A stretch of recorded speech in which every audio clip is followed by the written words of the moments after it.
بسم الله الرحمن الرحيم والمرسلات عرفا فالعاصفات عصفا والناشرات نشرا فالفارقات فرقا فالملقيات ذكرا عذرا أو نذرا إنما توعدون لواقع فإذا النجوم طمست وإذا السماء فرجت وإذا الجبال نصفت وإذا الرسل أقتت لأي يوم أجلت ليوم الفصل وما أدراك ما يوم الفصل ويل يومئذ للمكذبين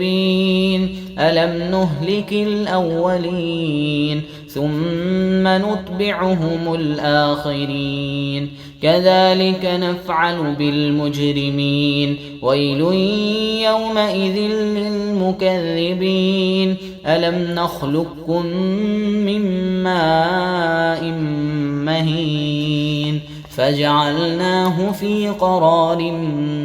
مكين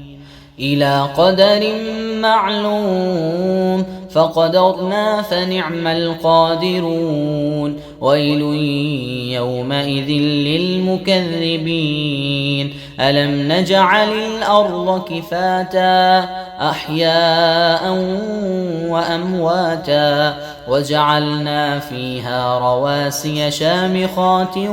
وأسقيناكم ماء فراتا ويل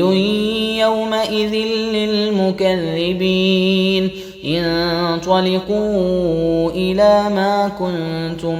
به تكذبون انطلقوا إلى ظل ذي 3 شعب لا ظليل ولا يغني من اللهب إنها ترمي بشرر كالقصر كأنه جمالة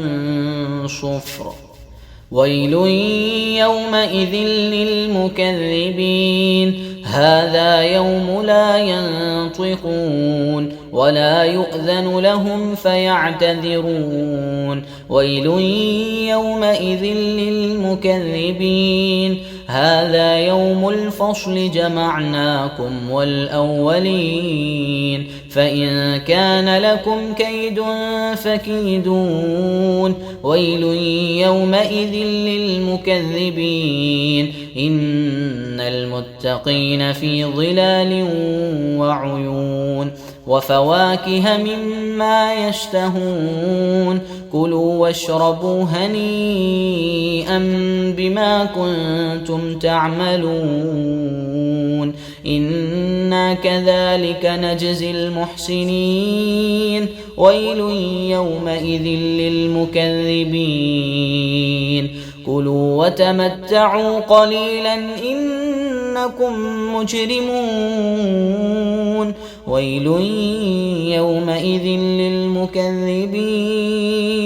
وإذا قيل لهم اركعوا لا يركعون ويل يومئذ للمكذبين فبأي حديث بعده يؤمنون